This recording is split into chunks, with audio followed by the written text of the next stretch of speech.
Hi, and welcome to the 10-Minute Food Truck Training Podcast. My name is Bill Moore. I am a food truck business coach and author of Food Truck 101, Beginner to Winner. This podcast is all about helping you start and grow your food truck business. Today I got a serious question for you. Who is in charge of your food truck? Is it a fireman, a manager, or a leader? So let's start with the fireman. And what I'm referring to here is the person that seems to jump from problem to problem. They toss some water on the flames, and sometimes they leave just a smoldering mess that eventually reignites and creates the same problem over again. Or do you have a manager that's running the food truck? One of the smartest restaurant operators I know, his name is Mark Ordway, he used to say restaurant managers are often given 70 one-minute tasks to perform every single hour. And I always said, well, I guess that's why they call them managers. They manage to get things done. But you also may be lucky enough to have a real leader, one that takes responsibilities for what happens in the food truck day after day after day. So let's get into the differences. Many inexperienced or young food truck owners fall into the fireman category. They know all too well how to fix a problem, but usually after it occurs. They swoop down in a nick of time to save the day, and this person probably could have fixed the problem or even prevented the problem before it became an issue for the food truck. They're viewed as a hero to the staff. Maybe even the guests that are there in line think, oh, this is awesome, this person knows what they're doing. But that type of owner ends up going home very tired, very frustrated, and they're unmotivated. All they're doing is running around and putting out fire after fire after fire. Eventually, food truck ownership becomes work. It's no longer fun. This person is on the road to burning out, but while they're on that road to burning out, they're chasing away good staff and they're disappointing a whole bunch of guests. We all know that there's a lot of game show style cooking shows on all the different networks, and they always have a series of judges and they always have contestants going through really unusual cooking challenges. One in particular show has a chef that's always throwing and cussing and just creating all kinds of havoc for the contestants. Wonderful drama to watch if you're into that kind of nonsense, because we all know if this chef really acted that way in a business, he would be sued thousands of times over for harassment. So when you think about that, you know it's just all drama and it's all just utter nonsense. But in this situation, that represents the fireman. The fireman acts immaturely. They charge out of the kitchen to put out all the fires that prevent quality food from hitting out of the kitchen, but then they disappear quickly because they put out the fire. They're not needed anymore. And all they've done is move the problem from the kitchen out to the guests. They haven't fixed the underlying issue. So at the end of the day, the fireman is frustrated. The fireman is tired. And so is the staff. The guests are puzzled. Some of them got really good food. Some of them probably didn't get any good food at all. But everyone is just not happy. As I said, the staff will quit, and so will the customers.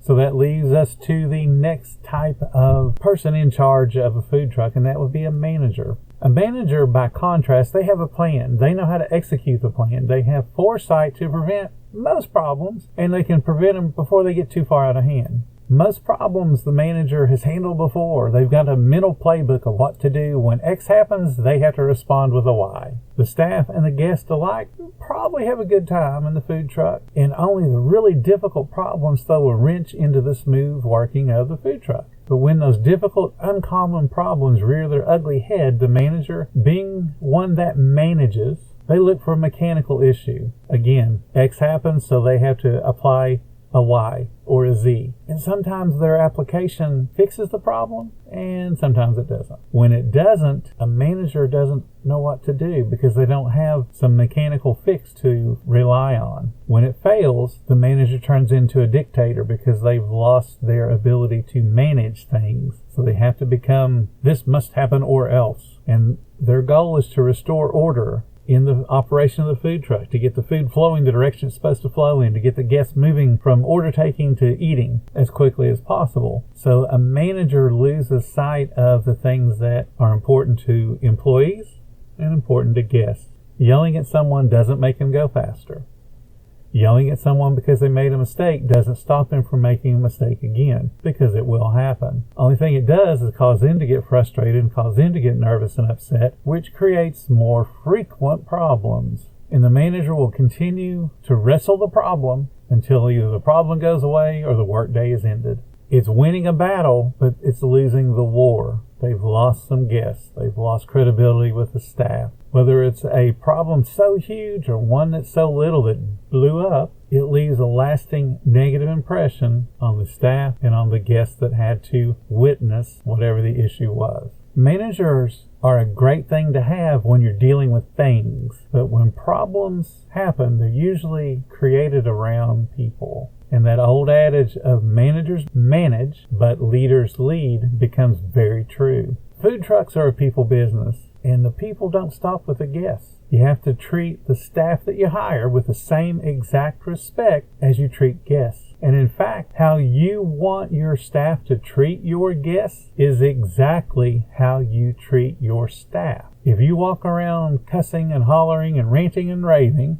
you just give your employees a license to cuss and holler and rant and rave when a guest does something to upset them. So remember that the next time you're yelling at an employee, you're telling them, hey, it's okay for you to yell at a guest. And if you think that's okay, go ahead and call me up and sell me your food truck, because you're not going to make it. If you actually have a leader in a food truck, whether it be you or somebody you've hired, they're an unnoticed hero. Leaders combine the abilities of both the fireman and the manager, but they add the most important element that the other two lack, and that's motivation. They understand how to motivate people. That's the secret. Given a problem, the leader can put out the fire with the skill of the best fireman. But what a leader adds is building the self-esteem of his staff when they've made a mistake, when something has happened that was preventable. They teach the staff how to prevent that fire the next time, or how to handle it better if it comes up again in the future. Basically, a leader teaches them where the fire extinguisher is, rather than swooping in and fixing it themselves like a fireman would. A leader has the planning ability of the absolute best manager there is, but they add elements of responsibility and accountability into the mix. The leader understands failure is an opportunity for improvement,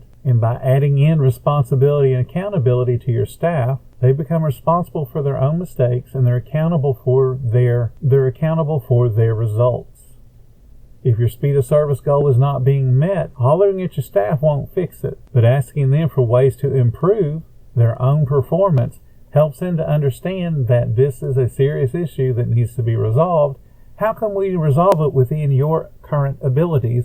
Or what do I need to teach you as your boss to help you get better at doing your job? But see, yelling never fixes that. It can't. So my question to you is, which one are you? Are you the fireman? You a manager? Are you a leader? And if it's not you in the food truck day in and day out, which one of those is running your business? Remember, firemen take care of problems, but they don't prevent them. They swoop in and fix the fire, but they didn't start it. Managers try to prevent problems, and they can put out fires, but they usually do it at the cost of the employee, profit, or sales. And sales meaning they chase guests away.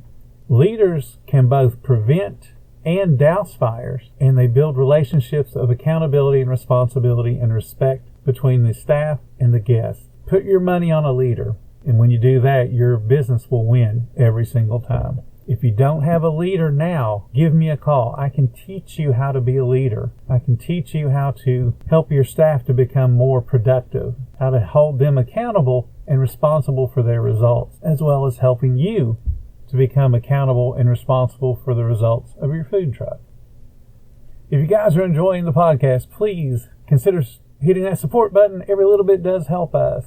If you love being around like-minded, supportive, positive people, check out our Facebook group. It's called Food Truck Training, and there you're going to find a whole bunch of information and a whole bunch of inspiration from the awesome membership. If you guys need help in becoming the leader you want to be to make a difference in your food truck, follow the link in the description to my course and my coaching. We can make a difference in your business, but you got to give us a chance. Give me a call. Thank you guys so much for listening. I certainly hope you are finding the information useful in your food truck business. You guys have a great day. Come back tomorrow and I'll have another topic in store.